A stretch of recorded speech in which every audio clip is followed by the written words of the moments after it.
Hop. 3-masala. Og'irlik kuchi 6 newton. Hop. Sharqqa 9 newton, shimolga 6 newton, janubga 4 newton kuch ta'sir etmoqda. Jismga demak og'irlik kuchi 6 newton kuch ta'sir qilar ekan. Sharqqa 9 newton kuch ta'sir qilar ekan. Shimolga 6 newton, janubga 4 newton kuch ta'sir etyapti. Shularni teng ta'sir etuvchisini toping. Bu e'tibor beringlar. Bu 3 o'lchamli fazoda tasavvur qilish kerak-da.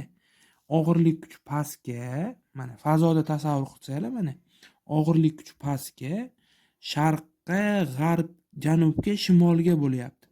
Endi hop 3D o'lchamda tasavvur qilish kerak ekan. Demak, mana bu og'irlik kuchimiz sal qiyalatib chizaman.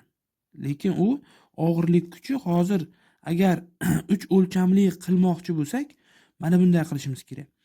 Og'irlik kuchini kiruvchi qilib olishimiz kerak mana. Mana shu chizmani ichiga qarab og'irlik kuchi kirib ketsin. Kiruvchi deb olsak, o'shanda sal tushunishga osonroq bo'ladi. Xuddiki magnit induksiya tok bor-ku, tok X bo'lsa kiruvchi bo'lardi. Xuddi shuni singari og'irlik kuchi mana shu X mana shu qog'ozni ichiga qarab kiruvchi deb tasavvur qilinglar.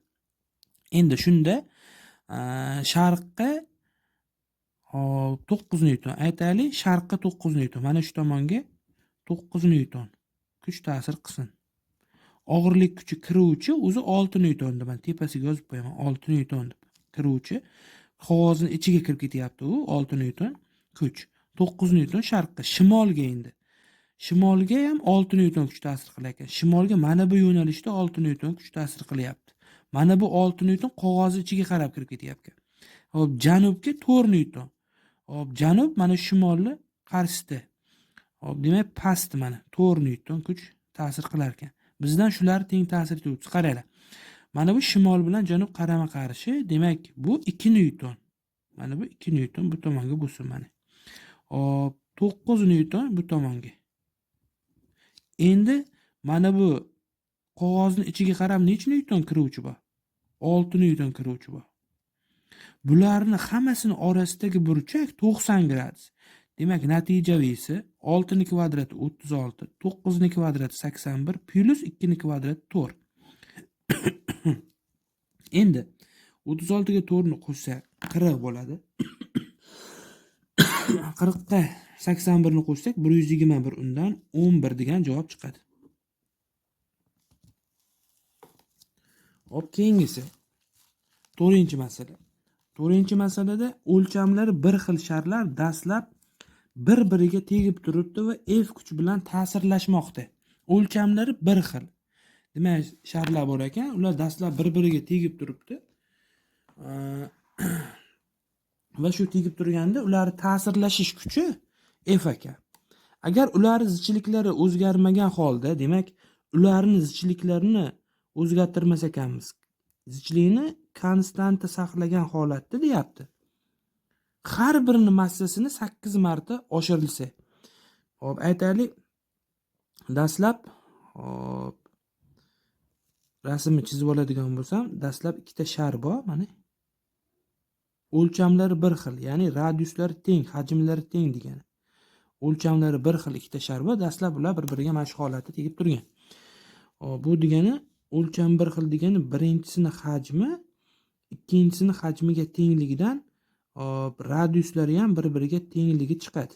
Mana radiuslari ham bir-biriga teng. Buni ham R deb olsak bo'ladi mana. Shunda sharlarni massalar markazlari orasidagi masofa har birini radiusi R bo'lsa, mana bu gardishigacha ham R, mana uni markazdan gardishigacha ham R. Shunda sharlar massa markazlari orasidagi masofa jamisi 2R bo'ladi dastlabki holatda mana. Buni bilib oldik. Endi shunda F kuchi bilan ta'sirlashadi deyapti. Demak, gravitatsion bir-birini tortadi massaga ega jismlar, bilasizlar, gamma. Birinchisini massasini M1 deyman, ikkinchisini massasini M2 deyman. Ular orasidagi masofa endi massalar markazlari orasidagi masofa. Uni nimasi? Kvadrati bo'ladi, bilamiz. 2R ning kvadrati 4R kvadrat bo'ladi. Chunki o'sha massalar markazlari, massa massalarni ko'paytmasiga to'g'ri gravitatsion kuchimiz ular orasidagi masofaning kvadratiga teskari bo'lgancha 2r ning kvadrati 4r kvadrat bo'ladi. Bilamiz buni. Xo'p, endi demak, masala shartida birinchi holatda mana shuni oldik. Bir-biriga tegib turibdi va F kuchi bilan ta'sirlashyapti. O'lchamlari teng deganda radiuslari tengligini bilib, mana shu birinchi holatda mana shu formulani mana yozib oldim. Endi agar ular zichliklari o'zgarmagan holatda, ya'ni zichligini konstanta saqlab, mana bu zichlik nima degani? Hajm bo'yicha taqsimlangani uchun m taqsim v degani mana. Demak, qaranglar, mana shu joyda zichlik o'zgarmasligi uchun mana bu massani qancha oshirsangiz hajmi ham shuncha nima bo'lishi kerak? Nisbat o'zgarmasi kerak. Demak, nisbat o'zgarmasa keyin zichlik o'zgarmaydi. Bizda mana bu joyda zichlik o'zgarmagan holatda har birini massasini 8 marta nima qildi? Oshirildi. Demak, mana suratdagi m ni misol uchun 8 marta oshirsam, mana mahrajni ham 8 marta oshirishim kerak. Demak, ularning hajmi ham 8 martadan oshgan degan xulosa chiqadi. Har birini massasini 8 marta oshiradigan bo'lsam, keyingi holatda mana bu bo'ladi.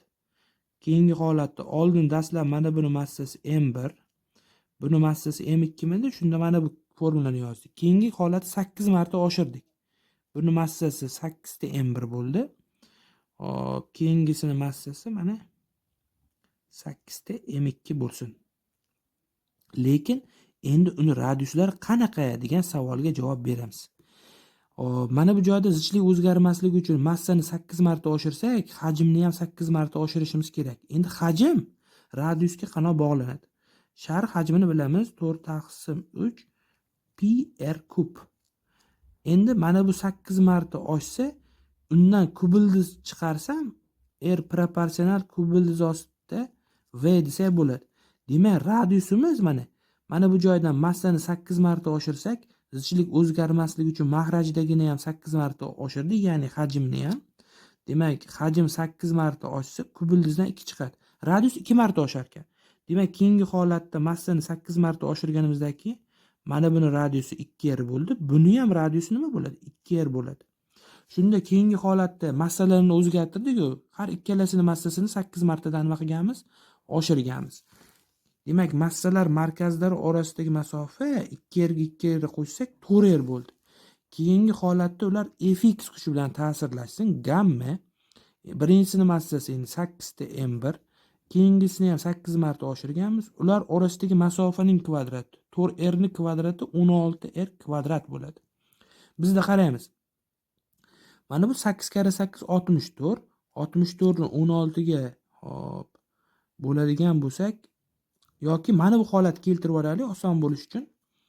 Gamma m1 m2 taqsim 4r kvadratni alohida qilib yozib olaman mana. Hop, gamma 8 kare 8 64. 64 m1 m2 taqsim mahrajni 4 ko'paygani 4r ning kvadrati desam bo'ladi. Shunda mana bu gamma m1 m2 taqsim, mana bu gammani o'chirib mana bu tomon ko'paytma qilib yozay. Gamma m1 m2 taqsim 4r kvadrat bizga dastlabki f ni beradi. Demak, mana shuni o'rniga f qo'ysam bo'ladi. 64 ni 4 ga bo'lsam 16, mana buni o'rniga f qo'yadigan bo'lsam, keyingi holatda fx 16 ta f degan javob bo'ladi. Demak, har birini massasini 8 martadan oshirsak, keyingi holatda ularning o'zaro ta'sir kuchi 16 marta oshadi degan javobni olamiz. Bu javob A da turibdi.